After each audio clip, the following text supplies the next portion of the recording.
Isang araw sa buhay ng siomai vendor. Pamagat, Siomai Hustle. Isang araw sa buhay ni Mang Temyong. Buong kwento. Sundan si Mang Temyong, isang masipag na siomai vendor sa kanyang pang-araw-araw na buhay. Mula sa paghahanda ng siomai sa madaling araw hanggang sa pagtitinda sa kalsada, ipakita ang kanyang dedikasyon at ang mga taong kanyang napapasaya sa bawat kagat ng kanyang siomai. 2. Kwento ng pagkakaibigan sa siomaihan. Pamagat, Siomai Barkada. Kwento ng pagkakaibigan sa bawat kanto. Kwento. Ipakita ang kwento ng isang grupo ng mga magkakaibigan na laging nagkikita sa siomaihan pagkatapos ng trabaho o eskwela. Ang siomai ang naging dahilan para sila'y magsama-sama, magkwentuhan at magtawanan. Ang siomaihan ang naging saksi sa kanilang mga tagumpay at kabiguan. 3. Paghahanap ng pinakamasarap na siomai.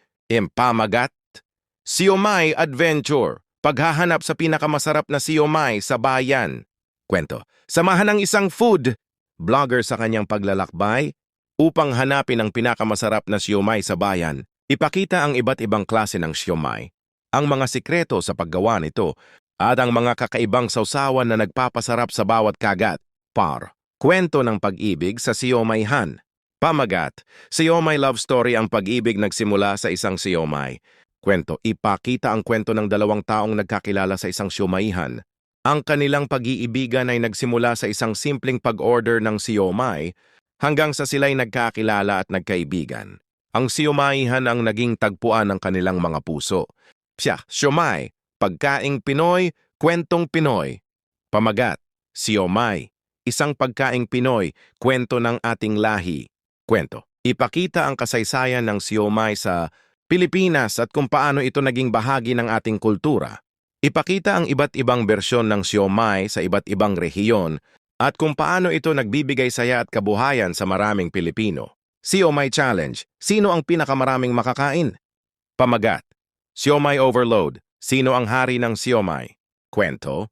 Mag-organisa ng isang siomai eating challenge kasama ang iyong mga kaibigan. Ipakita ang kanilang mga reaksyon habang kumakain ng napakaraming siomai at kung sino ang magiging panalo. 2. Siomai Recipe. Paano gumawa ng masarap na siomai sa bahay?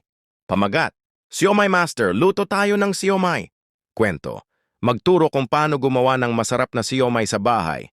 Ipakita ang mga sangkap, ang mga hakbang sa pagluluto, at ang mga tips para mas maging masarap ang iyong siomai. 3. Siomai Vending. Isang pagkakakitaan. Pamagat, siomai negosyo, kumita tayo sa siomai. Kwento. Ipakita kung paano magsimula ng isang siomai vending business. Ipakita ang mga kailangan, ang mga tips sa pagtitinda, at kung paano kumita sa pagtitinda ng siomai. 4. Siomai Mukbang. Kumain tayo ng siomai. Pamagat, Siomai Feast, kain tayo. Kwento. Magmukbang kasama ang iyong mga kaibigan at kumain ng iba't ibang klase ng siomai. Ipakita ang inyong mga reaksyon habang